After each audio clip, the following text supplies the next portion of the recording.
할렐루야. 아멘.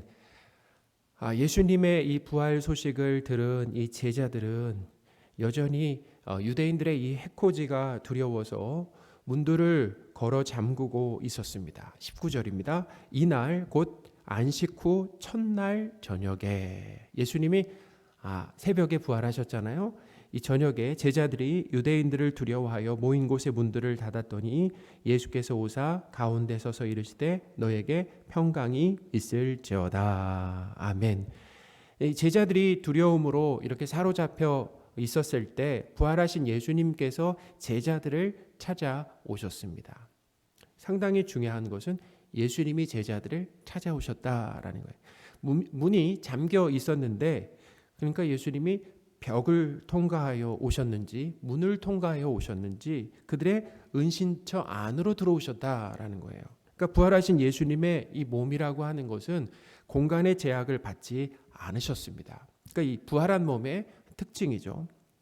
예수님께서 이렇게 두려워 떨고 있는 제자들에게 오셔서 처음 하신 말씀은 너희에게 평강이 있을지어다 였습니다. 이것은 이 두려움에 갇혀 있는 제자들에게 먼저 찾아오심으로 인해서 그들의 두려움을 전부 어떻게 하시는 거예요? 이렇게 몰아내시는 거죠. 몰아내시고 기쁨을 주시는 구원의 명장면이다라는 거죠.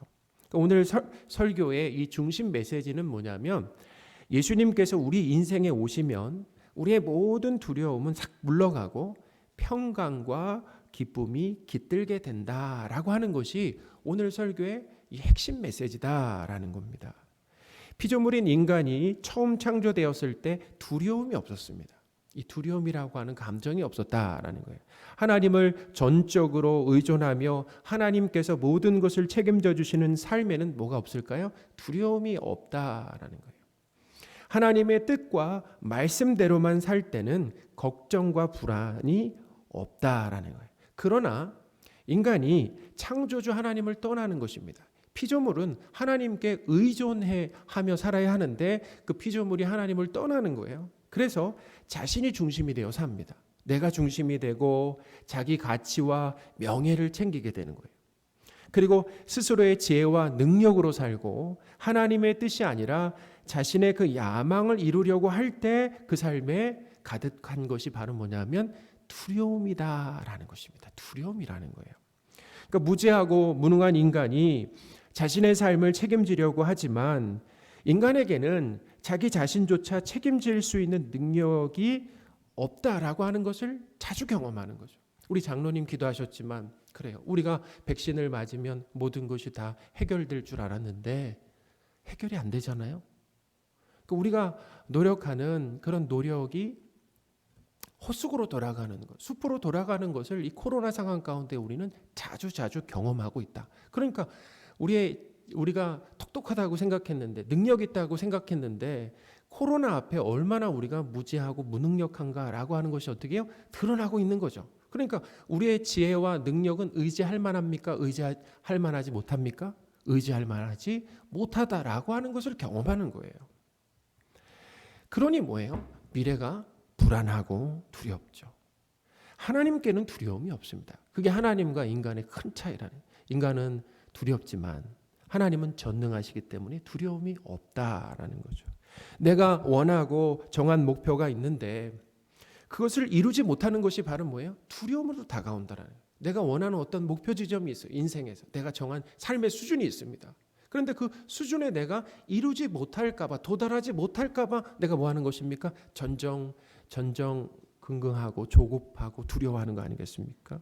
그러니까 하나님을 떠난 인간은 하나님께서 정해주신 삶의 목적으로 사는 것이 아니에요. 자신이 정한 높은 목표와 욕심으로 살기 때문에 그 삶에 언제나 뭐가 없습니까? 만족이 없고 그리고 늘 뭐예요? 날마다 힘들다. 그래서 입에서 그냥 피곤하다, 힘들다 라고 하는 말이 그냥 입에서 절로 나오는 거죠. 잠언에 보면 눈이 높은 것을 죄라고 기록하고 있습니다. 자, 뭐가 높은 것이요? 눈이 높은 것을 죄라고 기록하고 있다는 거예요. 잠언 21장 4절입니다. 눈이 높은 것과 마음이 교만한 것과 악인이 형통한 것은 다 뭐라고요? 죄니라 라고 기록하고 있다는 거예요. 그러니까 사람이 힘들 때는 내가 왜 힘든가라는 걸 이렇게 천천히 들여다보면은 그것은 내가 원하는 뜻과 계획대로 되지 않을 때라는 것입니다. 내가 원하는 대로 어떤 일들이 방향이 펼쳐져야 되는데 내가 원하는 대로 되지 않을 때, 배우자가 내가 원하는 대로 따라주지 않을 때, 자녀들이 내가 원하는 대로 따라주지 않을 때 뭐예요? 그때 내가 힘들다라는 거죠. 내 의도대로 되지 않으면 자 뭐가 납니까? 그래도 괜찮습니까? 아니면 짜증이 나고 뭐 화가 나요? 그렇지 않아요? 내 의도대로 되지 않으면 사람은 보통 짜증이 나고 화가 난다라는 거예요. 그러니 사람이 자신의 뜻과 욕심을 내려놓게 된다라고 한다면 그때 자 뭐도 줄어들게 된다라는 거예요. 바로 두려움도 줄어들게 된다라는 거죠. 사람은 또 어떤 두려움이 있습니까? 내가 잊혀지는 것도 두렵다라는 거예요. 내가 영원히 사람들에게 기억이 돼야 되는데 내가 사람들에게 점점 잊혀진다라고 하는 것, 그것을 두려워한다라는 거죠. 또 어떤 두려움이 있습니까? 내가 소유한 것들이 있어요. 이미 지금 내가 소유한 것들이 있습니다. 재물과 건강 아니면 인기, 젊음 등이 있는데 이것을 잃게 된다라고 하는, 잃게 되는 것에 대한 뭐가 있다라는 거예요? 두려움이 있다라는 거죠. 또 어떤 두려움이 있습니까? 내 죄가 하나님과 사람들 앞에 드러나는 것도 두렵다라는 것입니다.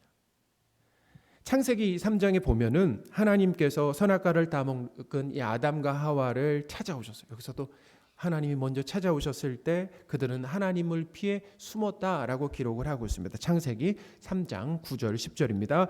여호와 하나님이 아담을 부르시며 그에게 이르시되 내가 어디 있느냐 이르되 내가 동산에서 하나님의 소리를 듣고 내가 벗었으므로 두려워하여 숨었나이다. 아멘. 하나님이 찾으실 때 아담이 숨은 이유가 무엇입니까? 왜 숨었다라고 합니까? 벗었으므로 두려워서 숨었다라고 이렇게 기록을 하고 있습니다. 인간이 하나님 앞에 벗은 것은 창피하거나 죄가 아니다라는 거예요. 인간은 원래 벌거벗은 모습으로 창조가 되었습니다. 자, 그러면 우리가 이걸 생각해요. 벌거벗은 모습으로 창조되었다라는 것은 어떤 의미가 담겨 있는가라는 것을 생각해 봐야 돼요. 벌거벗은 모습으로 창조되었다라고 하는 것은 여기 아주 중요한 의미가 있는데 그것은 하나님 앞에 자신을 완전히 비운 존재로 살아야 된다라고 하는 것을 가르쳐 준다는 것입니다.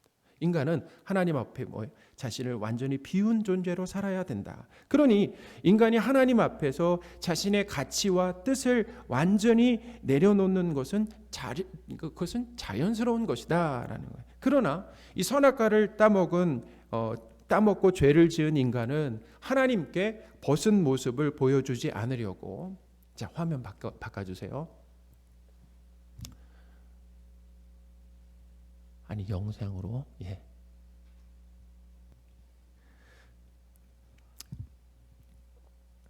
자 그러니 선악과를 따먹고 죄를 지은 이 인간은 하나님께 벗은 모습을 보여주지 않으려고 어떻게 해요? 무화과 나무 잎으로 치마를 만들어 입었다라는 거잖아요.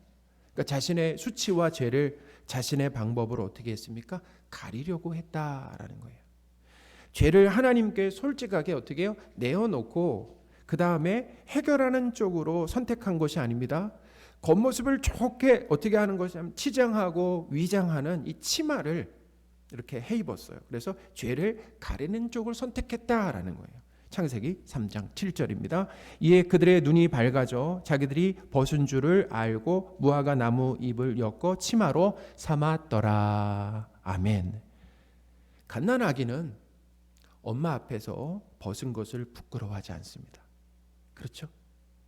갓난아이가 엄마 앞에서 벗었다라고 해서 막 옷을 주섬주섬 이렇게 입지 않잖아요. 벗은 그대로 있다라는 거예요.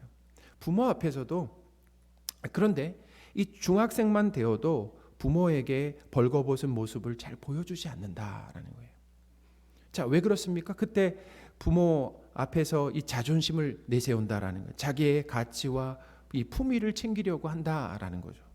그러니까 어린 시절에는 부모님에게 부끄러운 줄 모르고 미주알 고주알 사소한 것까지 다 말했는데 머리가 커지면서 점점 숨기고 가리며 비밀이 늘어간다라는 거예요. 그러니까 부모에게조차 자신의 잘못이 드러나는 것을 어떻게 해요? 꺼리면서 두려워한다라는 거죠. 인간이 죄를 짓고 나무 잎으로 치마를 만들어 입고 자신의 죄와 부끄러움을 가리려고 한 것도 하나님께조차 뭐예요? 자신의 죄를 드러내는 것을 두려워했기 때문이다라는 거예요. 자, 여기서 중요한 것이 있어요. 이것이 바로 뭐냐면 인간이 하나님을 떠난 인간이 자기의 가치와 명예를 챙기려고 한다는 것입니다. 자, 누구의 가치요? 내 가치. 내가 참 중요하죠. 그러니까 좋게 보이고 실상은 그렇지 않은데 사람들에게 어떻게 해요? 좋게 보이고 싶어 한다라는 거죠. 그러니까 나의 약함이나 죄된 모습을 어떻게 해요? 꽁꽁 감추는 거죠. 보여주지 않으려고 한다라는 것입니다. 괜찮은 사람으로 계속 포장하려고 하는 것. 이런 모습이 하나님을 떠난 그 인간의 그 죄다라는 거죠. 요한계시록에 보면 요한계시록 21장에 보면은 둘째 사망이 나오는데 곧 지옥에 가는 사람의 특징으로 첫 번째로 제시하는 것이 바로 뭐냐면 두려워하는 사람들이다라고 기록을 하고 있어요. 요한계시록 21장 8절입니다. 그러나 두려워하는 자들과 또 믿지 않는 자들과 흉악한 자들과 살인자들과 음행하는 자들과 점술가들과 우상숭배 자들과 거짓말하는 모든 자들은 불과 유황으로 타는 못에 던져지리니 이것이 둘째 사망이라. 아멘. 이 두려워하는 자들은 둘째 사망, 곧 지옥에 떨어지게 된다는 것입니다. 지옥에 가게 된다는 거예요. 요한일서에서도 두려움에는 형벌이 있다라고 기록을 하고 있습니다. 요한일서 4장 18절입니다. 사랑 안에 두려움이 없고 온전한 사랑이 두려움을 내쫓나니 두려움에는 형벌이 있음이라. 두려워하는 자는 사랑 안에서 온전히 이루지 못하였느니라. 아멘. 하나님을 믿고 하나님을 사랑하는 성도에게는 두려움이 없다라는 것입니다. 그러나 하나님을 떠난 사람은 죄의 형벌인 죽음에 대한 두려움으로 살아간다라는. 자, 뭐에 대한 두려움으로 살아간다고요? 죄에 대한 두려움으로 살아간다. 그러니까 두려움의 뿌리는 죄의 형벌로 비롯되는 무엇입니까? 바로 죽음이다라는 거예요. 죽음. 죄는 이 죽음과 함께 우리 인생에 들어왔어요. 죄는 죽음과 함께 우리 인생에 들어와서 무엇을 빼앗았습니까? 평강을 빼앗았다. 평강을 빼앗고 두려움 가운데 살도록 만들었다라는 거죠. 히브리서에서도 인간의 이 특징을 죽기를 무서워하는 존재다라고 기록하고 있다라는 거예요. 히브리서 2장 15절입니다. 또 죽기를 무서워함으로 이렇게 기록하고 있죠. 죽기를 무서워함으로. 하나님께서 악인에게는 평강이 없다라고 말씀하셨어요. 이사야 48장 22절입니다. 여호와께서 말씀하시되 악인에게는 평강이 없다 하셨느니라. 아멘. 어쩌면 높은 지위에 올라갈 수 있습니다. 악인이 많은 재물을 쌓을 수 있어요. 그렇지만 뭐가 없다고요? 평강은 없다라는 거죠. 사랑하는 여러분, 하나님은 죄로 인해 죽음에 사로잡혀 두려워하는 이 인간에게, 이게 우리의 어떻게 보면 처지죠. 우리 안타까운 처지 아니겠습니까? 죄로 인해 죽음에 사로잡혀 두려워하는 인간에게 먼저 찾아오셨다라는 것입니다. 할렐루야. 그래서 평강을 선물하셨다라는 거예요. 오늘 본문에서 예수님은 제자들이 계신 곳에 불가항력적으로 뚫고 들어오셨다라는 거예요. 저항할 수가 없잖아요. 그리고 뚫고 들어오셔서 평강을 주신 이야기다라는 거예요. 제자들이 문을 열어드린 것도 아니죠. 그렇죠? 예수님이 문 밖에서 문을 두드리신 것도 아닙니다. 예수님은 제자들이 걸어 잠근 문을 불쑥 허락 없이 밀고 들어오셨다라는 거예요.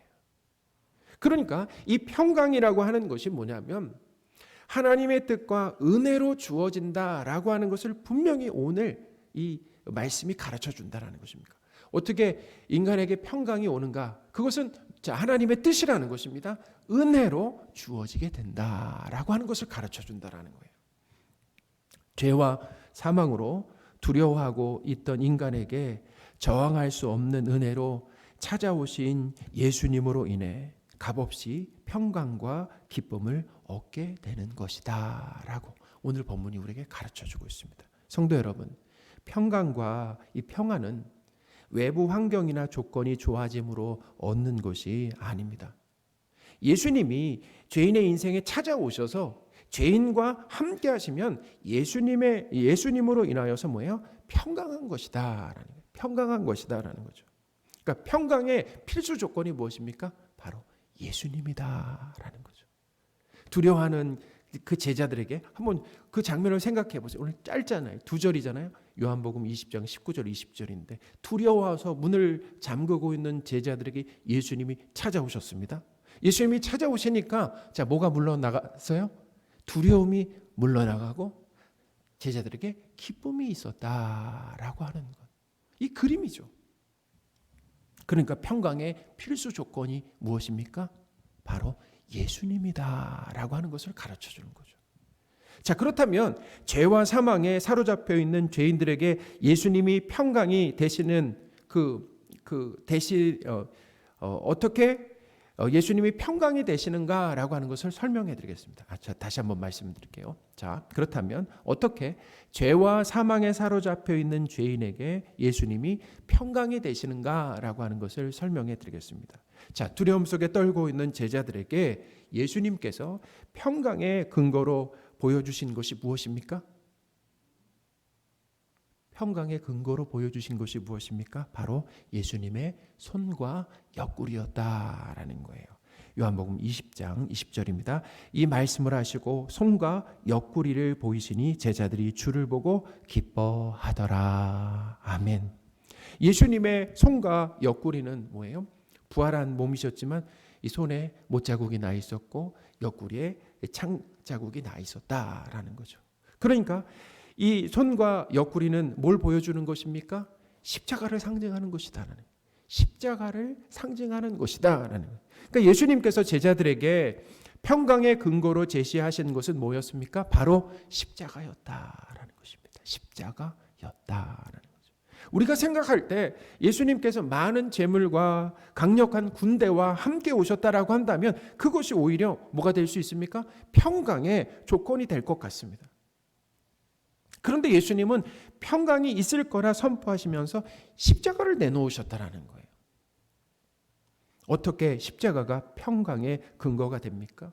인간이 죄와 사망에 대한 지배와 이 두려움에서 벗어나고 자유케 되는 것은 돈과 재물로는 절대로 안 된다라는 거예요.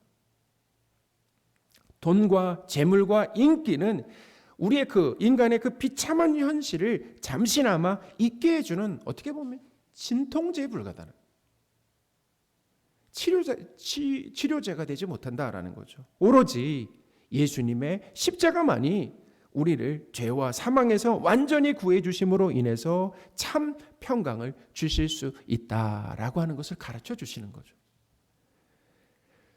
죄와 죄의 형벌인 이 사망의 문제가 해결되어야지만 인간은 평강할 수가 있다라는 것입니다. 그때야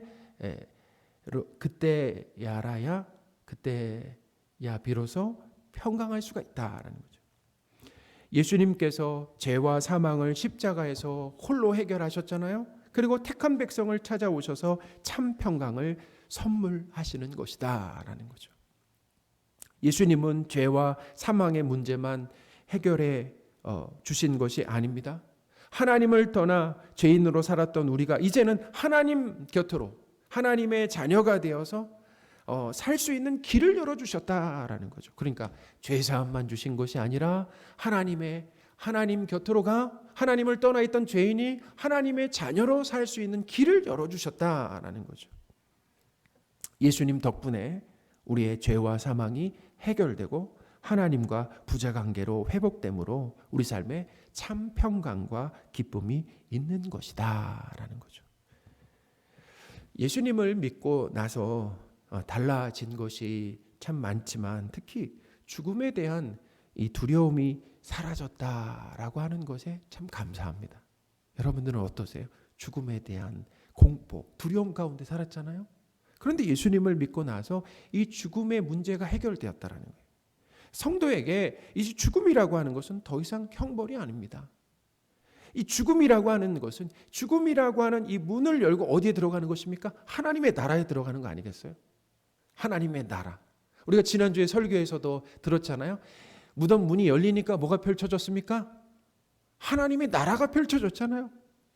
그러니까 우리의 죽음이라고 하는 것은, 성도의 죽음이라고 하는 것은 그 죽음의 문을 열고서 하나님의 나라에 들어가고 하나님을 대면하게 되는 것이다 라는 거죠. 그런 믿음이 생기니까 사실은 그래요. 더 빨리 하나님의 나라에 가고 싶다라고 하는 그런 마음까지도 든다라는 거죠.